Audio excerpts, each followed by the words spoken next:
In the year 1850, it was known as one of the biggest steel producers in the world. The Cockerill company, located along the banks of the Meuse River, combined coal from the local mines with iron ore to eventually produce quality steel. This tradition continued for decades across multiple generations of proud steelworkers, until 2011, when the last blast furnace was shut down. The last still operating buildings were all abandoned, leaving many scars throughout the city. In this two-part series, we are exploring these many ruins, covering the rise and the eventual fall of the Liège steel industry.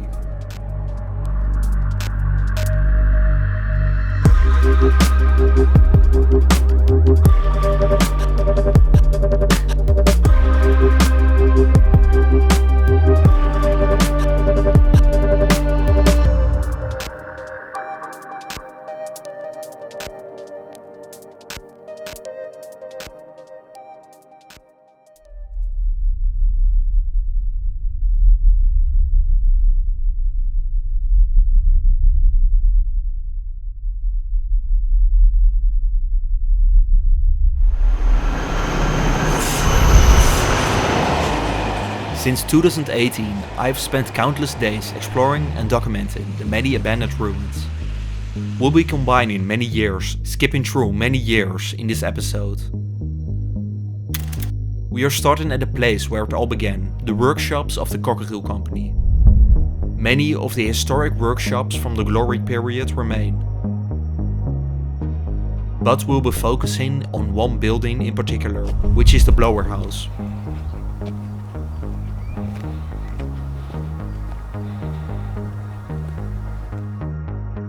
This machine hall dates back to 1901, making it one of the oldest remaining parts still standing.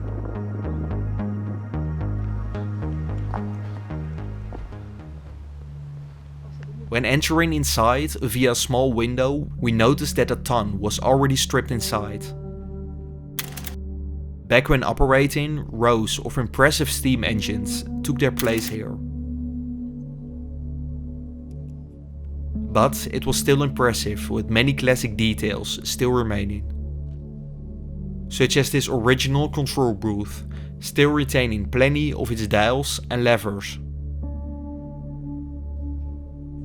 Much of the building has different sections from different eras, combined with some modernizations. We continued our journey to a little less emptied out section, hopefully to witness some of the remains.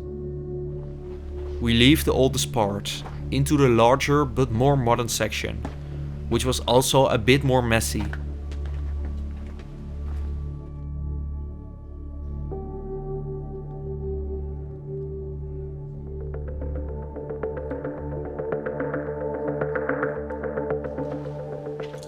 Traces of old desks in dusty rooms remained, once part of the thriving factories.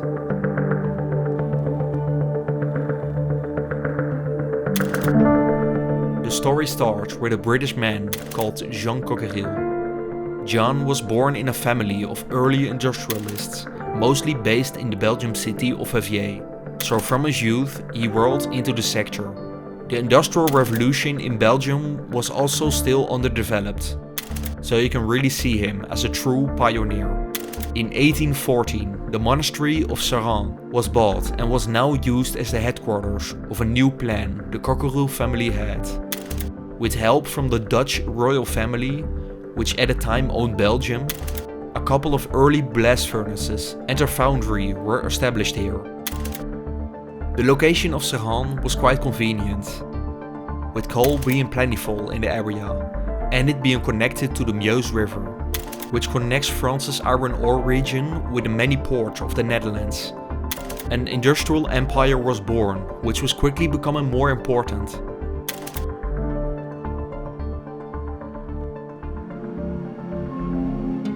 We followed a staircase where details from another era could be found. A control room dating back from the 1950s probably. You might assume that the machines in this station were controlled via this control room, but this is not the case. This control room controlled the power supply to the many factories scattered around the area. Traces of factories long gone were also still displayed here, such as the Thomas steel converters, which made steel from the pig iron from the blast furnaces. The factory was already closed down in the 1970s and demolished in the 1980s, truly showing that this place hadn't seen much activity or modernization in its later years of operation.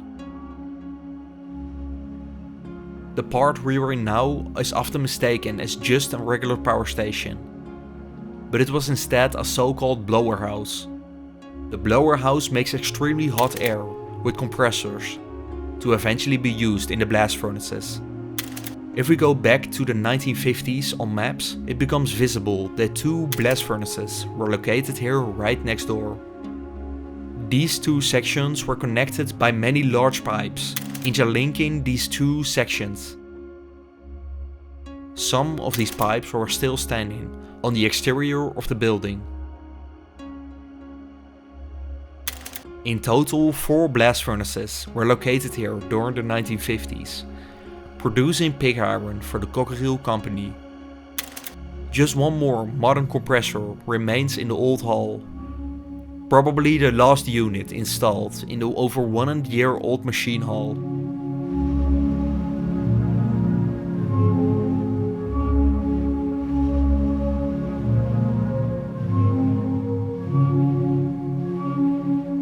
In the decay-ridden offices, the date of 1985 can be found, which was 1 year after the last blast furnaces were active on this terrain. Around the end of the 1980s, the furnaces were demolished. We are leaving the old blower house behind to head over to yet another part of the Cockerill company.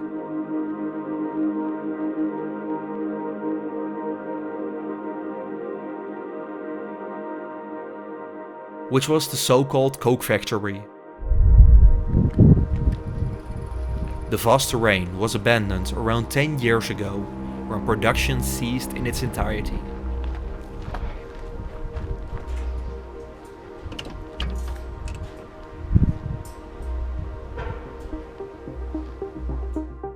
The coke factory made, as it suggests, cokes, which were made from coal. The coal was heated at high temperatures to remove the oxygen and other impurities from the coal. After the coke was finished, it was cooled down to be eventually used in the blast furnace as fuel for the pig iron production.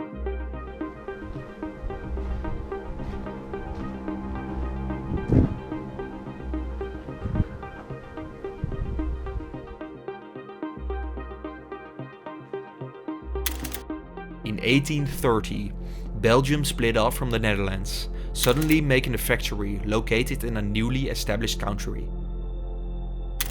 This created new opportunities for Cockerill, as there was more attention from this new government on the development of this industry. Cockerill also went into the machine constructing business, such as steam engines.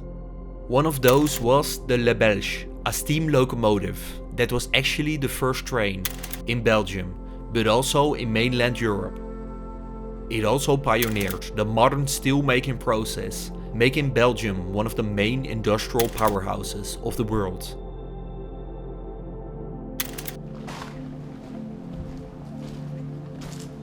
We wanted to take a closer look at the coke ovens. On top of the furnaces, plants now reside.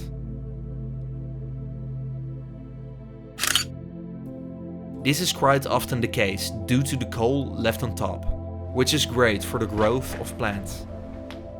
The factory was built in 1955, replacing the aging, much smaller factory. Connected with multiple conveyor belts, it was one of the most modern factories in Western Europe.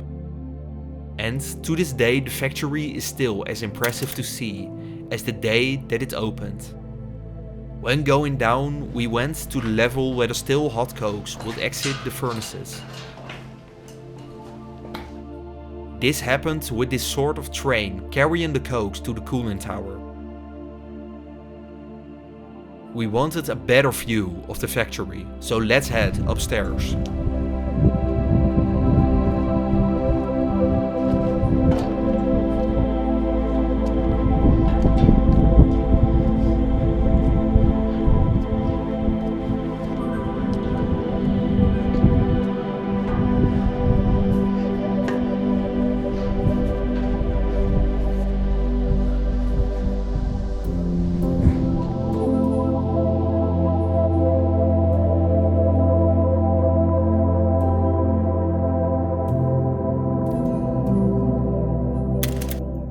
During the years continuing, the factory kept expanding and becoming more influential, being one of the most important and large steel companies in the world, manufacturing a wide variety of products, ranging from ammunition, trains, ship engines and much more.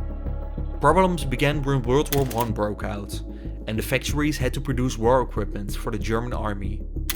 When the Germans retreated, the factories got ransacked and damaged heavily, leaving Sagan in trouble. When the war was over, reparations from Germany helped reconstruct the factory. Cockerill focused more on shipbuilding and train manufacturing, creating immense wealth for the company. But this changed back to war production in the 1930s, when war was back on the horizon. Besides the coke factory, there was another building that was in a bit different state.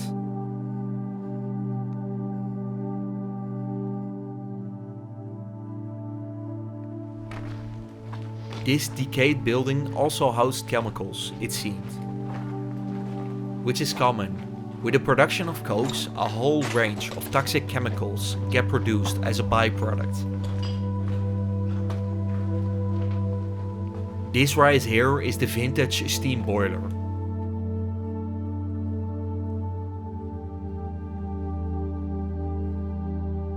As you can see, the state of the machinery is a lot worse than previously seen equipment.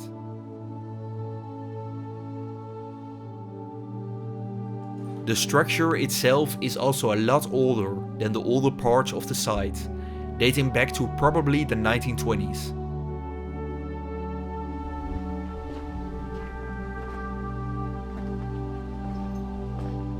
In the past, coke oven gas was probably combusted here in combination with coal.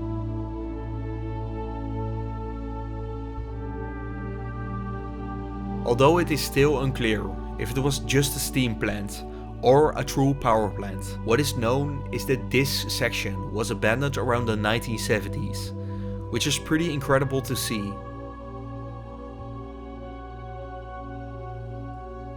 Nature had found its way inside, creating thick bushes on top of the rubble.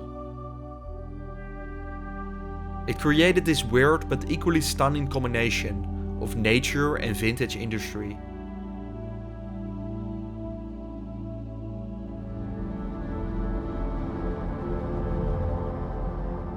The decline of Cockerill took a long time, with a slow shrinking of operations until there was nothing left.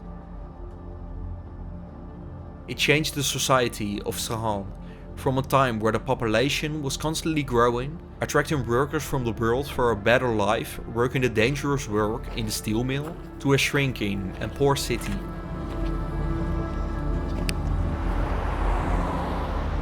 In the next episode, we are continuing our exploration in the many remains in the Liège steel industry. Finally covering the last blast furnace still standing in the Liège Valley. And we'll take a deep dive into what eventually went wrong, which caused the dramatic decline of this once impressive industry and what its future is.